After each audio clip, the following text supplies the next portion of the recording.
បើគុំតែហ៊ានការពារទឹកដីយើងនៅក្នុងនោះអត់បានសោកទេស៊ីមសម្រាប់ចូលដល់មកបាត់ពេលគ្នានៅតាមព្រៃបើយើងទៅមើលឃើញក្នុងទឹកភ្នែកផ្ទាល់បានលំបាកហើយគ្នាទៅដេកក្នុងលេនដ្ឋានទៅហាត់ទៀងហាត់ក្តៅត្រូវមូសសុចស្រាំងស្រួយខាមក្អែបផ្ទួយឲ្យសំបែបសចាពេលមកហូបអាហារក៏បរិភោគបានគ្រប់គ្រាន់ផងបើយើងអត់មានបញ្ញាមើលសេចក្តីទុក្ខលំបាកពួកនឹងឃើញទេណាតែយើងមានបញ្ញាយើងគិតរំពឹងឃើញសេចក្តីទុក្ខយើងបានសេចក្តីសុខគ្រប់គ្នា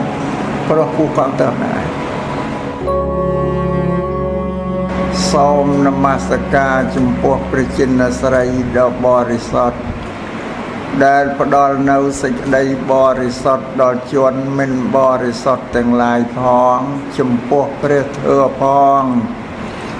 ចំពោះព្រះសង្ឃផងដោយសិរសាគឺត្បូងអស់កាលមិនដាច់អាត្មាភាពសូមចម្រើនពរដោយជំទាវទុយជី